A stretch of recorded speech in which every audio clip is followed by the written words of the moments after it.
it was in the day-to-day of living with Zeus and Caesar that I learned and even started on this journey of remembering that the things that help us survive, thrive, and live healthy are oftentimes the same things that can also help extend their health span as well.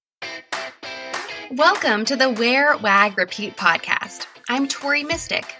As a dog mom lifestyle expert, blogger, and business owner, I love talking to other women in the pet industry and sharing their advice with you every week. Sit, stay, and listen to the latest episode.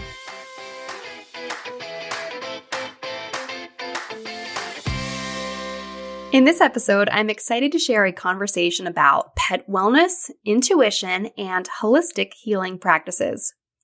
I had such a cool conversation with Aisha LuVert. She's the founder of Emisha Wellness.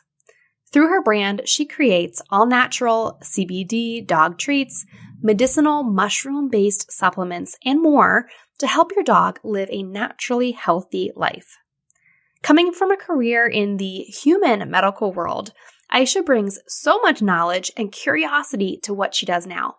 She also has an amazing viewpoint on using resources from the earth to help us live life to the fullest. And that applies to your dog too. This is kind of accidentally sort of turned into part 2 of 3 episodes that are all about holistic pet health.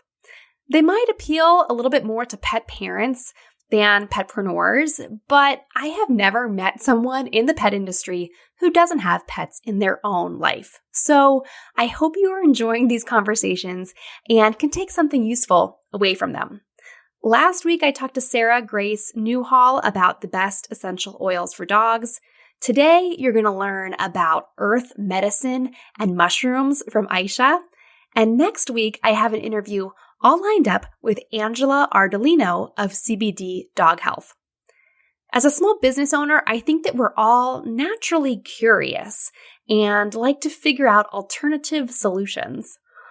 Essential oils, medicinal mushrooms, and CBD all seem to have a stigma of being an alternative solution. But I think you'll learn from these 3 women that these holistic approaches should really be the norm. I can't wait to hear what you think of these conversations. You have to come find me on Instagram at Wear, Wag, Repeat and give me the dirt. That's a mushroom pun if you're paying attention. Okay, someone needs to cut me off. So here is the interview with Aisha.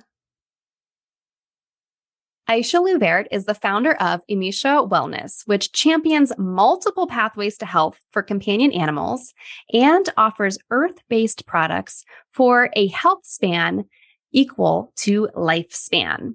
After witnessing the recovery of her own companions through natural healing traditions, Aisha created Emisha Wellness to share what she's learned with other families facing the same challenges that she did. Aisha founded Emisha Animal Wellness for pet parents who understand the value of supportive and preventative care, and to reintroduce them to the power of earth-based medicine. Emisha Wellness embodies the belief that there are many ways to pursue vitality, relying on the balance between science, indigenous healing practices, and lived pet parent experience. Through her work, Aisha supports pet parents to develop their intuition and encourages them to play an active role in their companion's health. She brings a thoughtful approach to the full picture of animal wellness, expanding the options available to companions and the humans who love them. Welcome to the show. Thank you. It's good to be welcomed. I'm really intrigued to hear more about you and what you're doing, because there are already in your bio so many words that I do not understand. Okay, let's go. So let's first start off with earth-based medicine. What does that mean? Yes, I know, right? Well, first of all, I think so with my backing up a little bit about my history is that I come from health biotech and also clinical development of human products. And so many of the things that we have when we go to the traditional Western doctor are medications that have been derived from plants and other things such as that. Most of them have, but then somehow along the way became synthetic, or we've altered, or we pull a component out of it. I want to be very clear about the fact that in living on earth, that we have been provided with everything that we need. And that it's in the remembrance of that we're earth beings and that the medicine that is available to us, which medicine also can be defined in many ways, right? Is the practice, I define it as the practice of the healing of mind, body, spirit all together. So that's the kind of things that we're talking about, and that it comes directly from earth. It doesn't need to be adulterated. It doesn't need to be changed. The thought of something else might make it better. Nope. It's just earth medicine comes to us. It's ready to go. Well, I just, that resonates with me so much because I've been having these like digestive problems for like since COVID. I think the stress, I didn't have COVID, but just the stress of the pandemic affected my body so much. And I was very stressed and have kind of had digestive problems since then.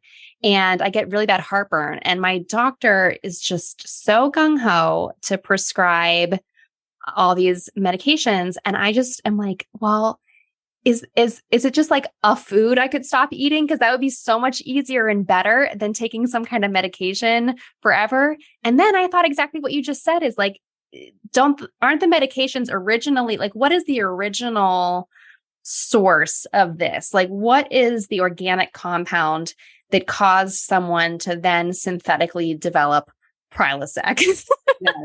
Like, what's organic Prilosec?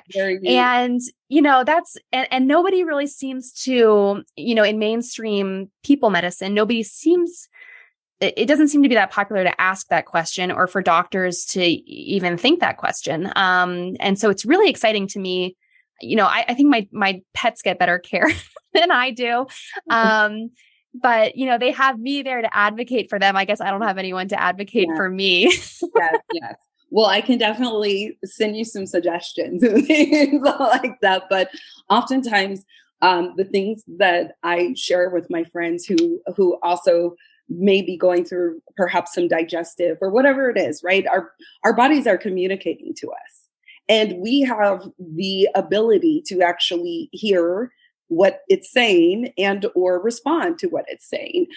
And so the good news is like right there. That is absolutely, you've mentioned some very source things. It's like, I tend to say, follow those sources, follow those inclinations, because the bodies that we house right now are from lineages that have wisdom that have been passed down to us to be able to survive to today.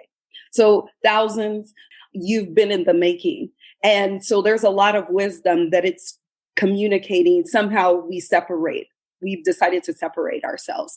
I say, go back to first of all, the intuition of, yes, absolutely, we have the wisdom. Thank you for sharing with me, body, this particular thing. I'm open to suggestions. You've helped get us here. We're tied in this together. I'm sure you want us better. I'm hoping that some solutions come, and perhaps researching like some ways at which exactly, if you lean towards, I believe there's some foods that I may be eating, documenting that. And perhaps seeing, okay, what are some things that prevent the indigestion, herbs, things like that. So at any point, and this also is like the process that I encourage us to start doing even with the companion animals in our lives. Like when we notice a change or there's something that we've seen, is to not say it's my imagination, is to actually know that you made a note of something. And to make a note of something, and perhaps that is it. And I think our animals are so good at tapping into their intuition. Yes. People see, if your dog is eating dirt or grass or sleeping more or more active or whatever it is. They're just such wonderful examples of following their intuition. Yes. And so I think that we can learn a lot from them. And let's talk about like your about your business and your products, and sort of Absolutely. what you've created to help our companion animals. Absolutely. Absolutely. Tell us about like what was the first product, I guess, that you made? What was it seems to me that you're passionate about creating products that solve a issue or a problem. So was there some kind of thing that you needed to treat or help with your first product? Oh yeah, absolutely. Well, and first off, I lived with two dogs for 16 years. So they passed in 2021, but we had 16 years of multiple lifetimes together. We got to, they traveled, we had a lot of fun together, lived very long lives. And I am grateful and happy that I had the experience to learn and grow and evolve from just being in their company for so long. But yes, it was in the day-to-day of living with Zeus and Caesar that I learned and even started on this journey of remembering that the things that help us survive, thrive, and live healthy are oftentimes the same things that can also help extend their health span as well. And it started because it was like a full circle for me. Is one of my dogs had like a very severe allergy to fleas and ticks and fleas. And he was at a sitter and someone had another dog there and he comes home with all these bites and stuff. So immediately we had to get some treatment for him, into the doctor, infections, things like that. However, the flea medication, the oral flea medication triggered in my other dog who happened to have diarrhea one day. We went to the vet who gave us an antibiotic, which I was very pushed back on because I had that antibiotic myself and it was very strong. And I know a little bit about medications being in development and coming from a very pharmacy background. Is I was like, whoa, are we sure we want that? Come to find out it's a neurotoxin combined with the pesticide that my other dog had ingested triggered a seizure disorder. And it's very common. It's very common and you don't learn it until you find out that, oh my goodness. And he developed it at 10. And so really I was going to all the regular specialists, like who are the neurologists for the doctors, like absolutely going and asking them, hey, what type of medicine do you practice? What is the evidence to support this way at which you'd like to go? Take my dog taking medication 4 times a day and coming in for liver panels every 2 weeks. That didn't seem like the quality of life, like the only solution we could come up with. So I got to work. I mean, I was in research. Why not research my babies and know more about my babies? And really, it kind of came to me in the middle of the night at the dog ER. We were sitting in the ER. They had taken my dog back and I just was very low. And these police officers actually came in with our canine dog and they were talking. They're like, man, what am I supposed to give my dog? Cannabis? And then I was like, oh my gosh, I can't believe I forgot it. And got up and started researching. And right away, like, it just came into, I was able to get a hold of some very high quality CBD to immediately treat my dog Zeus. And he immediately stopped with the seizures. Immediately. The seizures had gotten out of control where if he just moved his head, he would go almost into that. The vets were asking me to put him down. And I was like, no, we haven't really come up with real solutions yet. And he ended up living till 16.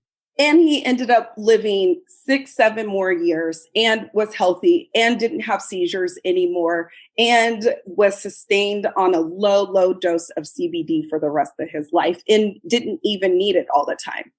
Yeah. Yeah. It's amazing. And it's just, I think it's so interesting and it gets me on this conspiracy theory track sometimes thinking about it because, I'm like, why aren't people recommending this? And it's because, the same thing that happens, I think, in people pharmaceuticals is, like my doctor probably doesn't want to recommend holistic approaches because their hospital is funded by pharmaceutical companies. I can get down the conspiracy theory track pretty easily. It's not really a conspiracy. I think think they're very open about it. I think that Yes. that's the misunderstanding, is people are still labeling it as a conspiracy. And I'm like, no, it's a marketing campaign. Very good point. Yeah, very good point. They don't hide it. Like going to CVS, who's on the thing above, talking about, oh, get this or get that. So, I mean, yeah, it's a campaign. And the thing is that's why I think it's important for us, like as advocates for our fur babies, to really ask questions and to not shy away, because what we're doing is what is paying for the service. Mm-hmm. And wouldn't we want to pay for a service with the intention of why we went in for it, which is health and healing? Mm-hmm. And if we're not aligned with those medical practitioners who are not offering that, I mean, maybe that's not the right medical practitioner. Yes. Yeah. And it's wonderful to see different people kind of starting up in like a new generation. I think of pet care that's happening. Yeah. But there is so much education to be done. And I think that the pet parents need to demand this sometimes in order for the industry to make a shift. So, you are out there, you do vendor events and, your products are carried in stores and you're talking to people. So how do you approach talking to like your average pet parent who's walking around at a vendor event? How do you kind of introduce them to the concept of earth-based medicine with CBD and mushrooms and all the other like charcoal, all the wonderful ingredients that you use? Yes. I think it's interesting because many people are already curious and already kind of having these conversations. Like the thought has already been eking in. Like they've probably been like me. The reason why I started this company is because there came a point where I realized that the Western traditional veterinarians that most of us go see or start with, right? They reach an impasse, and it's way quicker than I realized it would be, like on very common things that people have or the animals have, right? People and animals, right? So for me, I realized, okay, this is going to be coming up for multiple people.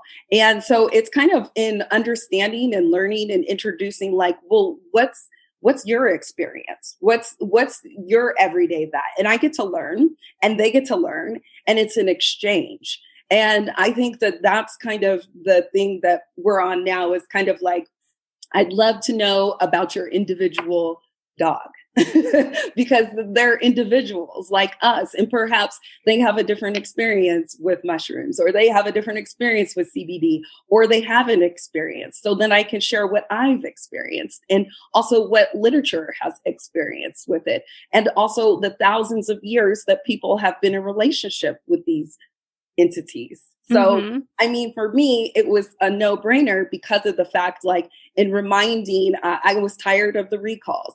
I was tired of looking at things that said, oh, here's a grade for animals, meaning this is a lower quality, meaning this is what leads to the recalls, meaning, am I really feeding my dogs what I think I'm feeding? I just got tired of that. And I was like, I'm sure I'm not the only one. I'm sure that this isn't just me. So that's really kind of, we have the conversations about day-to-day real life. What happens? Oh, things like inflammation or anxiety come up in day-to-day, or like, how do we support the heart if a lot of dogs are going on to develop heart disease, or cats? How do we support the vital organs if we know that there's a lot of vital organ failure in cat and dog life? Here are some ways. How do we know that? We've been documenting this for thousands of years. Yes. Yeah. And it seems like there's so much like vet technology to document like all of these activity trackers and health trackers that more and more pet parents are using.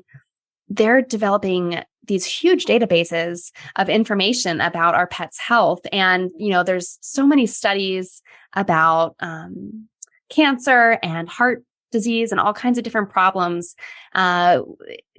but there doesn't seem to be a huge movement yet to address the root cause of it. It's just still kind of in the information gathering phase, it seems like.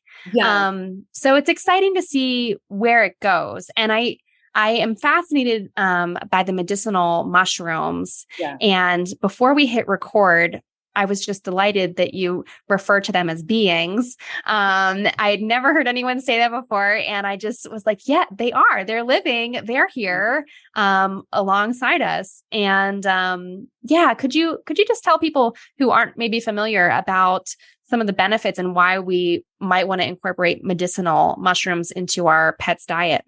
Yeah. So it's becoming more and more clear that one of the key things with disease, chronic inflammation, and just that chronic inflammation can then lead to chronic disease and things such as that. Something's been aggravated for so long that it's now become a problem.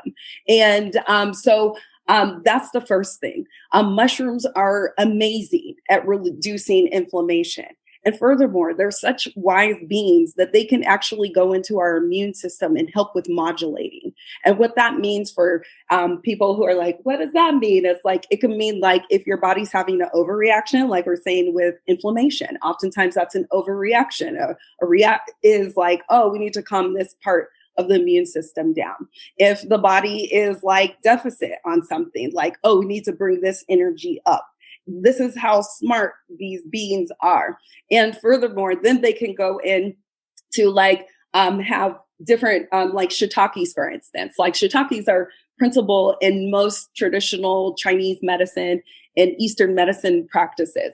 And why it's always the number one for me is like it tastes good, like it's got umami. If you look at dog and cat tongues and their palates and their taste buds and us, we all have that. We literally have a taste bud for umami.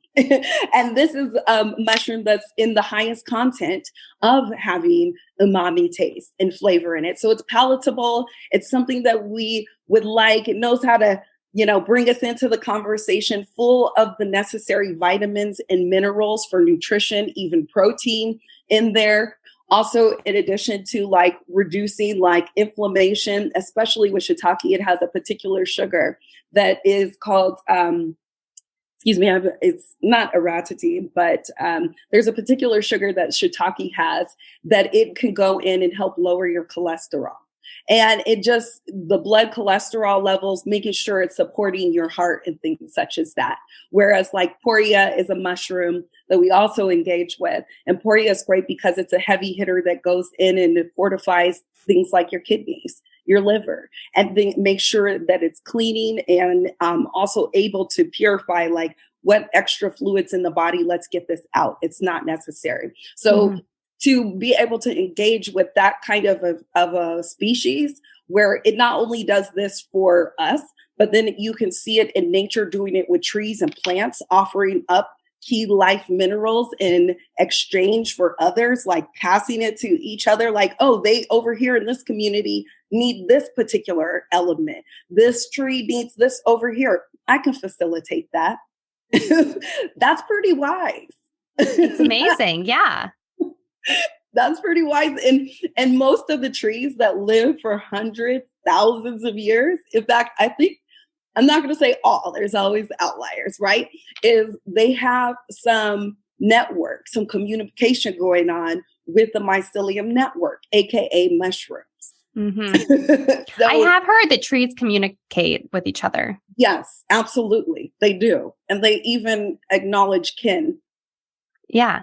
I have this tree that is like I consider me and my two dogs like the three people who live here. And this tree is the fourth person who lives here.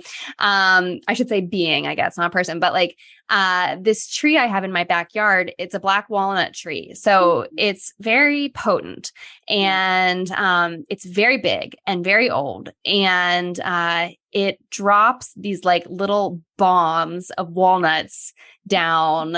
Like in the month of October, you can't really go outside without a helmet on because it drops these. But it's just like, I can't imagine not having it in our lives because it is just like, it's like the fourth being who lives here. And I know we talked to an animal communicator, and she was communicating with Lucy, and Lucy said she just loves just being outside and sniffing that tree, and or just like being around it. Like it smells different at different times of day. Yes. And she might be communicating with this tree in a way that we can't understand. I mean, there are many things and frequencies at which they are communicating often. And I recently read a book about how trees, when they're thirsty, start emitting off this low frequency of "I'm dying of thirst here," and it's at it's not at a level we perceive.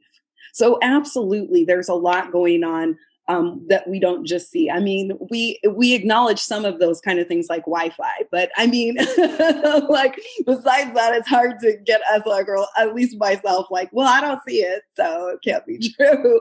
It's like, it's a good reminder that there's so many things that are happening around us that perhaps just because either we're not attuned to hearing or we can't hear those frequencies doesn't mean it's not taking place. So 1,000%, I think the dogs, they know the assignment, and they're totally getting it right. Yes. Oh yeah. Yes. So, okay. So I'm so off topic as I knew I was going to be talking to you because we have so much to say, but so, okay. Tell everyone, so do you make supplements, treats? What is it that you are selling to kind of open people's minds to the possibilities out there?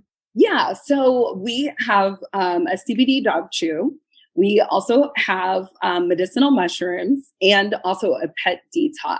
So like one of the things that absolutely you're going to see coming down soon is like some nice herbal things for both, companion animals and ourselves that we can be able to engage with as well. So as we evolve, I hope that the conversation continues to evolve as well. But right away, we wanted to make sure that people had some top quality, like, human grade if possible. I mean, we're not supposed to eat the dog chews, but besides that, like the medicinal mushrooms and even the detox are human grade, so that we can engage and also benefit where we need it as well. And that's really the kind of conversation that we'd like to continue having, is like when I would make my dog's breakfast, I would make my food, their food, and I would make sure that our supplements, that they had their supplements, and that the supplements that I was having were similar or the same supplements that they were having. Mm-hmm. Like, they're my family. Those are my babies. They're not getting mystery anything, mystery food, mystery supplements. And so people can count on that with us, is that all of the offerings that we share is we've entered into relationship and research and spent time with it. And like, would this be something that I give to my family? Would this be something that I ingest? Would this be something that I can benefit as well as the animals who are in my family as well?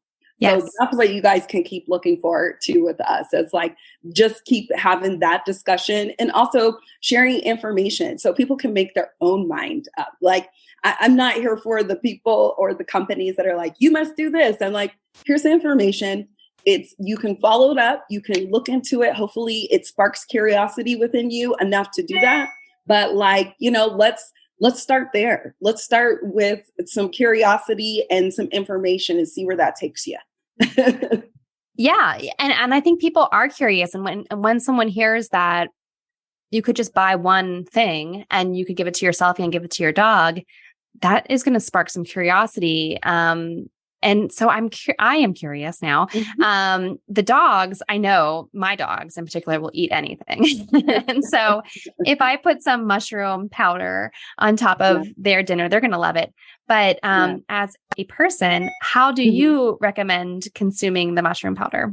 Yes, that's a great question. So I kind of do it how I feel. So because it's a mushroom powder, and also one of the things especially is, again, I work with the bean as it is. And so I'm not adding flavor to it. I'm not doing this or that. It doesn't require that. Like I said, is that umami taste bud is what really we're relying on for not only the recognition of this as being something that we have engaged with for a long time, to a point where we have a taste bud for it and animals have a taste bud for it. I kind of do things like I'll have a broth in the morning. And so for me, I just like to have some shiitake or shiitake blend, and I'll either do our Healthy Hearts or our Immune Boosters, which is the blend of poria and shiitake, and just sip on it. I can add it to a shake. It's mild enough where you could add it to a shake if you do that. I also like to cook with it. So like, sometimes if I'm doing like spaghetti or something like that, I'll put it in my sauce. Or, also if I'm making like a miso soup or just a broth soup, it's a nice layer to add into the discussion. Like it's mild, but it's enough where I like the effervescence of things. Like there's multiple layers to the conversation at which it could give you. I love it. Okay. Well, that's given me some ideas, because I have some mushroom supplements downstairs for the dogs. Yeah. And the one that we have, when I open it, it almost to me smells a little bit chocolatey. Yes. I know what you're talking about. Some mushrooms do dark brown, rich, odorous. Yeah, they can have like a chocolate undertone. And that's that I can't remember. I think in cats they call it the Jacobins gland, where they can like smell through like their taste or their tongue, right? We kind of have that too.